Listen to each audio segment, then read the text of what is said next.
Hai, apa kabar semua? Saya harap semua sehat. Kita sambung balik perbincangan kita berkaitan tentang kekeluargaan dalam Islam dalam siri ketiga ini. Kali ini kita bercakap tentang bagaimana peranan institusi keluarga memberi impak terhadap luaran itu sendiri. Maksud saya kepada masyarakat.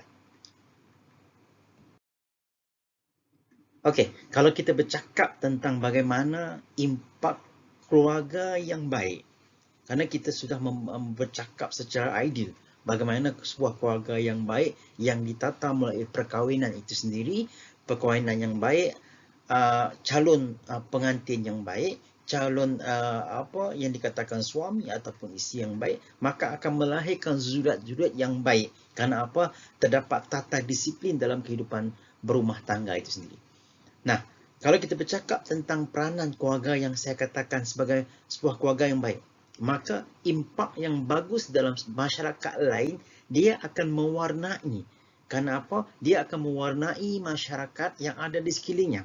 Maka akan tumbuh ataupun wujud harmoni sebuah masyarakat yang ditata dengan kebaikan-kebaikan dalam keluarga itu sendiri. Okey, kerana apa? Apabila keluarga yang baik, dia memberi aura positif yang baik. Baik terhadap diri keluarganya sendiri ataupun pihak lain, terutamanya jiran tetangga.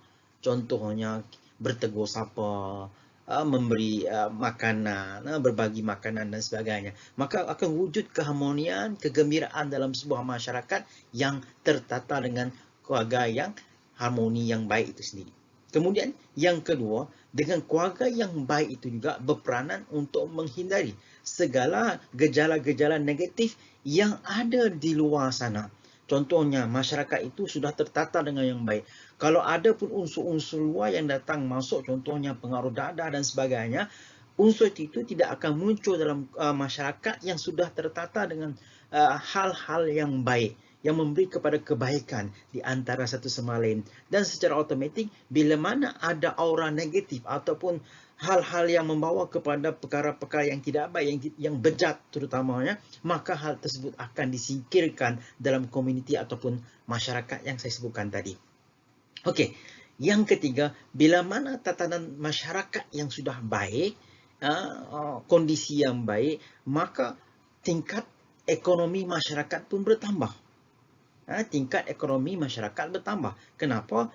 Kerana semuanya berada dalam hal yang positif, dalam pendidikan yang baik, barangkali ada ahli keluarga yang berjawatan yang baik, contohnya doktor, engineer dan sebagainya. Sudah tentu environment ataupun masyarakat yang ada dari segi ekonomi mereka itu tertata dengan cataan yang baik, yang tidak ada kesenjangan sosial berlaku. Adapun adanya kesenjangan sosial berlaku, tidak menampakkan adanya iri hati orang bawahan terhadap orang atasan. Bahkan orang atasan itu sendiri yang akan melindungi orang yang dikatakan kelas bawahan.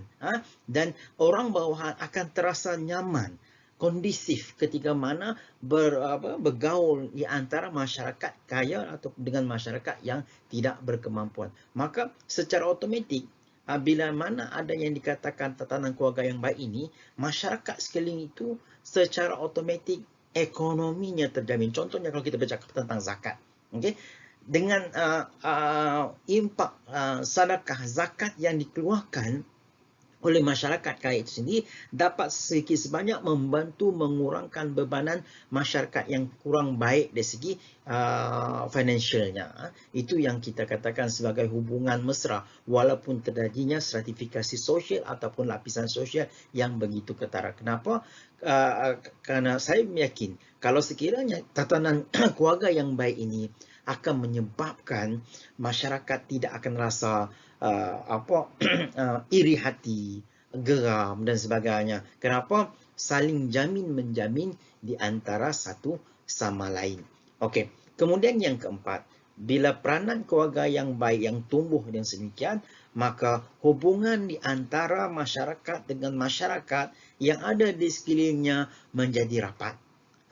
Kepedulian sosial itu muncul. Sebab apa yang saya katakan pada poin ketiga tadi, bila tidak wujud kesenjangan sosial, impak daripada ekonomi yang berbeza ini, maka mereka akan rasa ada perasaan ukhuwah, perasaan kasih sayang, perasaan yang mana mereka merasakan ada persaudaraan seperti adik-beradik, anak dan ayah, ibu dan anak. Anak saudara, anak jiran sebelah dianggap macam anak sendiri. Bila ditegur, dia tidak akan merajuk, dia tidak akan meradang. Bahkan merasakan bahawa, oh inilah teguran daripada ibuku sendiri. Walaupun ibu itu ada ibu dadang daripada jiran sebelah. Ini yang kita katakan impak daripada keluarga yang baik. Seterusnya, kalau kita bercakap tentang kesinambungan terhadap peranan keluarga yang baik ini, secara automatik peningkatan terhadap pendidikan. Kenapa? Corak keluarga yang baik ini yang mempengaruhi. Keluarga A contohnya. Anaknya yang baik, anak yang bagus, selalu belajar, akan membawa teman-teman yang ada sekelilingnya untuk melihat kepada pendidikan yang sewajarnya. Maka disitulah adanya dikatakan saingan secara sehat. Mengejar impian untuk mencari pendidikan yang sewajarnya. Sebab itulah kalau kita melihat dengan adanya institusi keluarga yang baik ini, sedikit sebanyak dia akan memberi pengaruh tentang peningkatan kualiti pendidikan.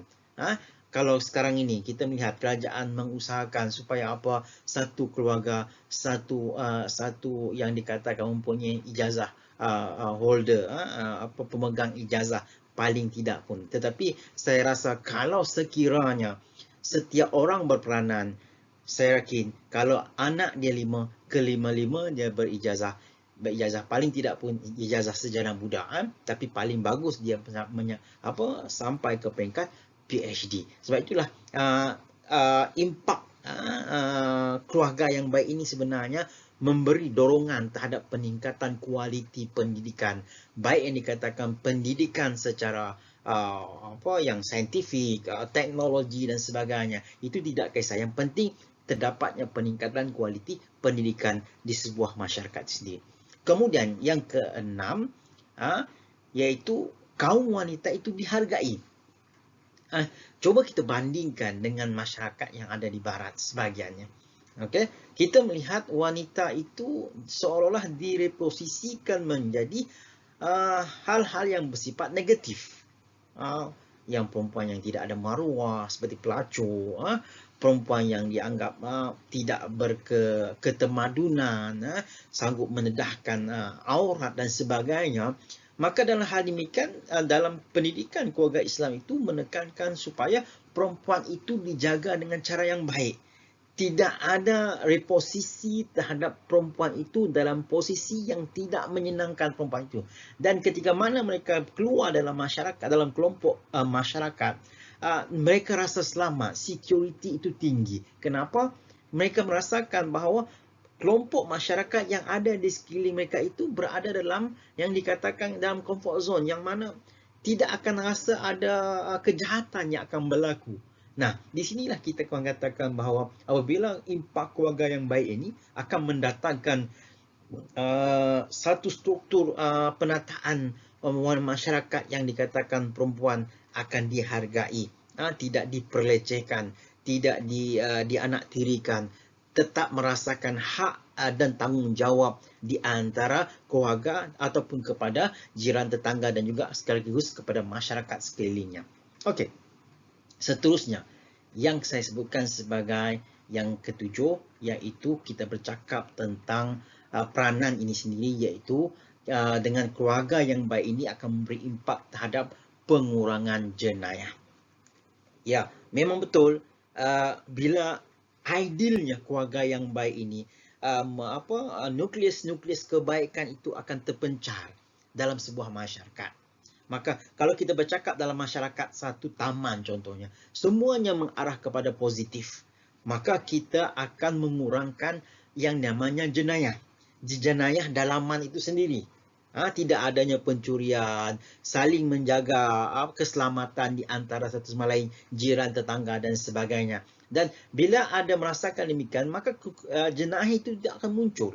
Adapun jenayah, iaitu jenayah barangkali luar daripada kawasan mereka itu sendiri, dan mereka akan bersatu hati untuk mengelak daripada anasi-anasi yang tidak baik yang masuk ke dalam sebuah komuniti itu sendiri. Sebab itulah kita bercakap kalau nukleus-nukleus keluarga yang baik ini muncul, saya rasa, saya yakin dia akan menyebabkan, saya yakin yang kita sebut sebagai jenayah sifar. Tidak mungkin akan berlaku jenayah yang muncul di kalangan komuniti ataupun dalam masyarakat itu sendiri. Dan yang terakhir saya nak sebutkan di sini iaitu akhirnya penyakit sosial semuanya tidak akan muncul. Walaupun apa juga gelombang-gelombang luaran yang ingin mempengaruhi masyarakat tersebut, jika sekiranya mereka tertanam asas keluarga yang baik, asas keluarga yang ditata dengan pegangan yang baik, pegangan yang mana pegangan agama yang cukup bagus, maka tidak ada istilahnya penyakit sosial itu sendiri. Dan dikatakan bahawa tidak mungkin munculnya penyakit sosial dalam masyarakat itu sendiri. Dan kalau ada pun, dia akan terhakis kerana impak dominan keluarga yang baik itu akan mempengaruhi secara keseluruhannya. Jadi nanti insyaAllah kita akan sambung lagi perbincangan kita pada bab yang terakhir berkaitan tentang perundangan dalam perkahwinan itu sendiri dalam topik yang akan datang. Jadi itu saja, jumpa lagi. Bye-bye.